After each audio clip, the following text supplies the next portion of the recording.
Hyderabad cricket అసోసియేషన్‌లో పెద్ద ఎత్తున నిధుల గోల్మాల్ జరిగిన సంగతి, అట్లాగే పెద్ద ఎత్తున దాదాపు 200,00,00,000కు పైగా నిధుల దుర్వినియోగమైన సంగతి, వీటన్నిటిపైన ఇప్పుడు ఇన్వెస్టిగేషన్ జరుగుతోంది. ఇది సీఐడీ ఇన్వెస్టిగేషన్ జరుపుతోంది. అట్లాగే సీఐడీ ఏం చేసిందంటే దీనికి సంబంధించిన వివరాలన్నీ తమకు పంపించాల్సిందిగా ఎన్ఫోర్స్‌మెంట్ డైరెక్టరేట్ కోరింది. సో, ఎన్ఫోర్స్‌మెంట్ డైరెక్టరేట్‌కు సీఐడీ టీమ్ కూడా తమ దగ్గర ఉన్న ఇన్ఫర్మేషన్ అంతా కూడా వాళ్ళకి పంపించినట్టుగా తెలుస్తోంది. సో, ఆల్మోస్ట్ ఎన్ఫోర్స్‌మెంట్ డైరెక్టరేట్ కూడా ఇందులో ఇన్వాల్వ్ అయింది ఇప్పుడు. ఈ దర్యాప్తులో. ఎందుకంటే దీంట్లో హవాలా వ్యవహారం కూడా ఉన్నట్టు దాదాపుగా తేలిపోయింది. కనుక హవాలా వ్యవహారం తేలినప్పుడు ఫెరా అండ్ ఫెమా ఈ 2 చట్టాలు ఏవైతే ఉంటాయో వీటిని ఉల్లంఘించిన వాళ్ళందరూ ఈడీ రాడార్‌లోకి వచ్చేస్తారు. సో, ఇప్పుడు ఈ కేసులో ఎమ్మెల్సీ కవిత పేరు బయటకు రావడం ఇప్పుడు సంచలనంగా కనిపిస్తోంది. ఎమ్మెల్సీ కవిత దాదాపు 600,00,00,000కు పైగా ఈ స్కామ్ మొత్తంలో ఆమె 600,00,00,000 స్కామ్‌లో ఆమె కూడా ఆమె ప్రమేయం ఉన్నట్టు కొన్ని ఛానల్స్‌లో వార్తా కథనాలు వస్తున్నాయి. ఆ కథనాల్లో నిజమెంత అనేది పక్కన పెడదాం.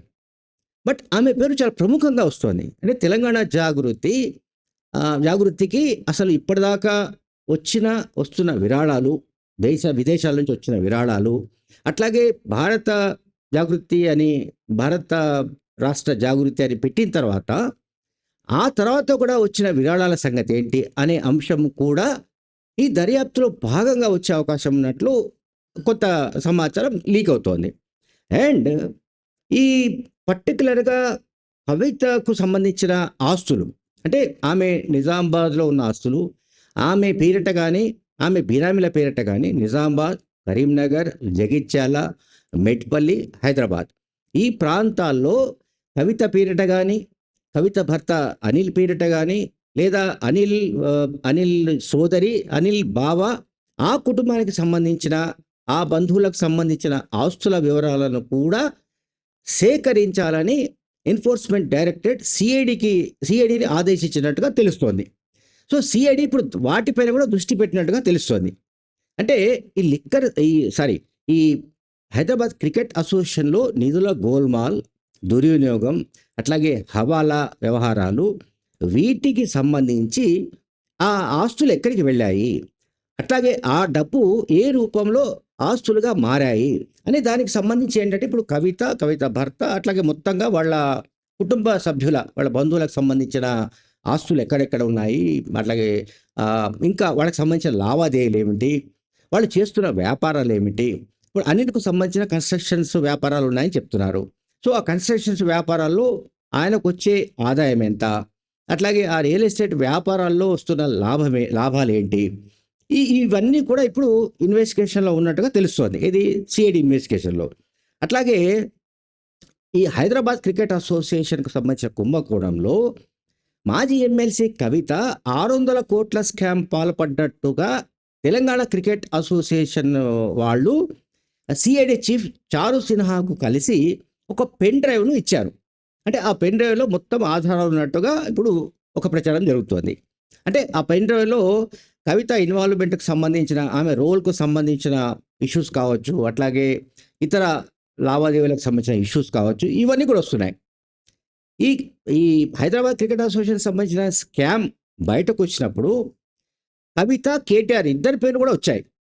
సో, కేటీఆర్ సొంత బామ్మర్ది అయిన రాజ్ పాకాలకు సంబంధించిన కొన్ని ఈవెంట్స్ సంస్థలు ఏవైతే ఉన్నాయో, ఆ సంస్థలకే క్రికెట్ అసోసియేషన్ ఎప్పుడు ఐపీఎల్ నిర్వహించినా, మరొక ఏదైనా ఈవెంట్ నిర్వహించినా, వాటికి సంబంధించిన వ్యాపార ప్రకటనలు కావచ్చు, లేకపోతే ట్రావెల్ ఏజెన్సీల వ్యవహారాలు కావచ్చు, మిగతావన్నీ కూడా వాళ్ళకి ఇచ్చినట్టుగా ఏది ఇవన్నీ కూడా బయటకు వస్తున్నాయి. ఇప్పుడు సిఐడి దగ్గరకు ఈ ఆధారాలన్నీ వస్తున్నాయి. అండ్ సిఐడి వాళ్ళు జగన్మోహన్ రావు, అంటే హైదరాబాద్ క్రికెట్ అసోసియేషన్ అధ్యక్షుడు జగన్మోహన్ రావు సహా 5గురిని ఆల్రెడీ ఈ కేసులో అరెస్ట్ చేసింది, జైలుకు పంపింది. మళ్ళీ జైలు నుంచి వాళ్ళు పోలీస్ కస్టడీలోకి తీసుకొని 5 రోజుల పాటు వాళ్ళని విచారించారు. వాళ్ళు విచారణ జరిపితే వాళ్ళు చెప్పిన వాంగ్మూలాల ఆధారంగా కూడా ఎమ్మెల్సీ కవిత పేరు వచ్చిందేమో అనే ప్రచారం కూడా జరుగుతోంది. అయితే అండ్ ఇంకోటేంటి కవిత భర్త అనిల్, అట్లాగే కవిత బంధువులు వీళ్ళకు నిజామాబాద్, నిర్మల్ ఆ మధ్యలో ఆ స్ట్రెచ్‌లో కూడా స్థిరాస్తులు కొన్ని ఉన్నట్టుగా సిఐడి ఫైండ్ ఔట్ చేసిందని కూడా వస్తోంది.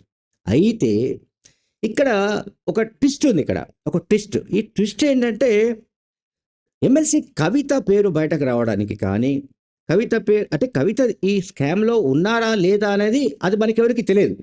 ఉన్నట్టుగా ప్రచారం జరుగుతోంది. అయితే ఈ ప్రచారానికి కారకుడైన వ్యక్తి కేసీఆర్ పరివారంలోనే ఉన్నట్లు ఒక సమాచారం మనకు అందుతోంది. కేసీఆర్ పరివారంలో in the sense KCR Erravelli farm హౌస్‌లోనే ఉన్న ఒక వ్యక్తి, ఆ కుటుంబానికి సంబంధించిన ఒక మనిషి, కవితకు సంబంధించిన పేరు కూడా బయటకు వచ్చే విధమైన క్యాంపెయిన్ మొదలుపెట్టినట్టు తెలుస్తోంది. ఆ వ్యక్తి ఎవరో కవితకు తెలుసు. కవితను ఏ రకంగా రాజకీయంగా ఎట్లా దెబ్బతీయాలో చాలా కాలంగా పథకాలు పన్నుతున్న ఆ వ్యక్తి ఇప్పుడు హైదరాబాద్ క్రికెట్ అసోసియేషన్‌లో కవిత, కేటీఆర్ ఇద్దరి పేర్లు రాగానే కవితకు సంబంధించిన మొత్తం వివరాలను కొన్ని యూట్యూబ్ ఛానల్స్, కొన్ని పత్రికలకు కేసీఆర్ పరివారానికి సంబంధించిన ఆ వ్యక్తి, ఆ ముఖ్యమైన వ్యక్తి మొత్తం ఇన్ఫర్మేషన్‌ను లీక్ చేస్తున్నట్టు కూడా తెలుస్తోంది. సో, ఫైనల్‌గా ఎమ్మెల్సీ కవిత గారికి నిజంగానే ఈ క్రికెట్ అసోసియేషన్ స్కామ్‌లో ఆమె పాత్ర ఉందా? లేదా? ఏమిటనేది సిఐడి చెప్పే అవకాశం ఉంది. అట్లాగే ఎన్ఫోర్స్‌మెంట్ డైరెక్టరేట్‌కు కూడా సిఐడి ఇప్పటికే ఒక రిపోర్టు పంపిన నేపథ్యంలో ఇక ఎన్ఫోర్స్‌మెంట్ డైరెక్టరేట్ డైరెక్ట్‌గా ఈడీ దర్యాప్తు జరిపితే, ఈడీ దర్యాప్తులో బయటపడే విషయాలను బట్టి మనం ఒక కంక్లూజన్‌కి వచ్చే అవకాశాలుంటాయి. Thank you.